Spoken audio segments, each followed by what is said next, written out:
السلام عليكم ورحمة الله وبركاته. قبل ما نبدأ الكلام نسمي بالرحمن. بسم الله الرحمن الرحيم. النهاردة إن شاء الله قررنا نعمل أكلة جميلة وسهلة، مكرونة بشاميل وفراخ مشوية في الفرن. يلا بينا نشوف خلطة الفراخ. أول حاجة هنعملها بسم الله، هننزل في الكبة بقطاية وبصلاية وقرن فلفل حامي ونص ليمونة بقشرها في الخلاط زي ما هي بالقشر بتاعها، ومعايا ليمونة تانية دلوقتي هنعصرها وننزل بيها في الكبة، ليمونة كاملة. ويلا نشوف التوابل بتاعتنا. هننزل بمعلقه من الثوم البودر ومعلقه من البصل البودر ومعلقه من الكزبره الناشفه ومعلقه ملح ومعلقه فلفل اسمر. وبعدين هننزل بمعلقه صلصه اللي هي الصلصه الجاهزه، وهننزل بعديها بالظبط بحوالي فنجان من الخل، ومعلقه من الصويا صوص حلو جدا جدا في الفراخ المشويه وفي اللحمه المشويه في اي مشاوي عموما، وفي الكبده جميل جدا بصراحه. وهنزل بمعلقه من الزيت، معلقه واحده عشان بس تخلي الفراخ معايا بتلمع. وهنزل بمعلقه من العسل الابيض. العسل الابيض يا جماعه هو بيخلي الفراخ حمراء، بيساعد على التسويه بتاعتها بسرعه جدا. لو ما عندكيش عسل ابيض ممكن تحطي كوبايه زبادي، او ممكن تحطي كوبايه لبن رايب او كوبايه لبن عاديه. دلوقتي انا عايزاهم يبقوا يدوني خلطه ناعمه خالص، يعني عايزاهم ناعمين خالص. ما تنسوش تدوسوا لايك وشير وتعملوا سبسكرايب، وان شاء الله ان شاء الله اي تعليقات عندكم برضه تقولوها لنا. دلوقتي هنزل بالخلطه على الفرخه بتاعتي. انا جايبه فرخه بيضه بالظبط هي 2 كيلو.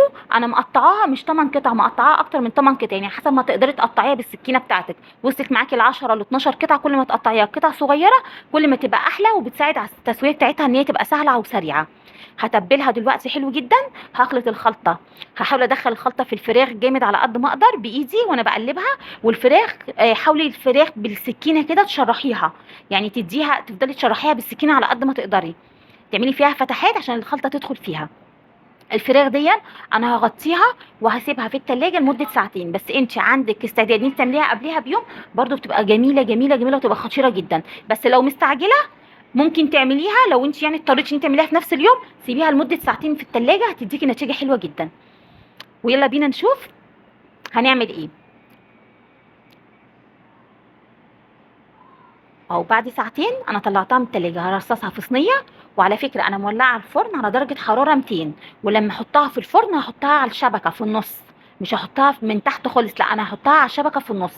وهنزل بالخلطه بتاعتي عليها كلها، ادخلها فيها، ما تسيبيش خلطه خالص منها. الخلطه بتاعتها لذيذه جدا عشان طبعا فيها خل وفيها ليمون، فمش قادره اقول لكم والله ريحتها جميله. بصوا شايفين؟ بسم الله جميله جدا. ان شاء الله هتجربوها وهتعجبكم. ودلوقتي هغطيها بورق من الفويل، هغطيها خالص بيها، هحكمها خالص بحيث ان الدخان والبخار اللي هيطلع هو اللي هيساعد على التسويه بتاعتها، يعني تبقى سهله وسريعه. يلا بينا نعصج اللحمه. معايا نص كيلو من اللحمه المفرومه، ومعايا 4 بصلات فرماهم في الكبه، ومعايا قطيتين مقطعاهم مكعبات صغيره، وقرن فلفل احمر مقطعاه برده مكعبات صغيره، ونص من قرن الفلفل الالوان، ومعايا قرن فلفل حامي. والتوابل بتاعتي بسيطه جدا، ملح وكزبره ناشفه وفلفل اسمر ومعلقه من البابريكا. ويلا بخلي بالك يا جماعه من الملح، عشان خاطر الملح ما تتخدعيش فيه، عشان البشاميل اللي بتحطي فيه ملح واللحمه بتحطي فيها برده ملح، فخلي بالك من معيار الملح. يلا بينا. انا دلوقتي حاطه في طاسه معلقتين من السمنه، هنزل عليهم بالبصل. هقلب البصل حلو جدا، هخليه لونه يبقى بني. انا بحبه يبقى بني، مش بحبه يعني بصراحه يبقى فاتح في تعصيبه اللحمه.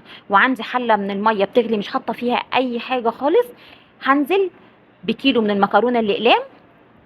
المكرونه يا جماعه انا هسويها نص تسويه مش تسويه كامله، عشان هي بتكمل كل سويها مع البشاميل، عشان ما تيجي تطلعيها تلاقي الواحده زي ما هي، يعني كل واحده بوحدتها. اهي معايا. دلوقتي هطلعها في مصفى الصفه، هشطفها حلو جدا وهركنها على جنب. ودلوقتي البصله بعد ما اتحمرت نزلت بالنص كيلو من اللحمه المفرومه. كيلو المكرونه الاقلام بياخد نص من اللحمه المفرومه. لو طبعا كيس واحد مكرونه يعني نص كيلو بتحطي عليه ربع لحمه مفرومه، بيبقى حلو جدا. نزلت بالتوابل بتاعتي اللي هي الملح والبابريكا والفلفل الاسمر والكزبره الناشفه. هقلبهم مع بعض بحيث ان اللحمه تغير لونها، يبقى لونها بيج. وتاخد الصدمه بتاعتها. وبعدين هنزل عليهم ان شاء الله بالخضار بتاعي اللي هو القوطه والفلفل، وهقلبهم برضو مع بعض تقليبه كويسه. وهكون ان شاء الله محضره فنجان ميه، هنزل بفنجان الميه عليها، هنزل بفنجان الميه وهوطي النار، يعني هخليها وسط، ولا هي عاليه قوي ولا هي واطيه قوي، هخليها وسط عشان انا هخليها تشرب الصوص بتاعها كله، عشان تبقى ناشفه، عشان تبقى كويسه. دلوقتي هنحضر البشاميل. البشاميل 3 معالق من السمنه الكبار، عشان البشاميل بيحب السمنه. وهنزل عليهم بمعلقه واحده من الزيت عشان يخلي الدنيا فكه كده وسهله معايا ان شاء الله.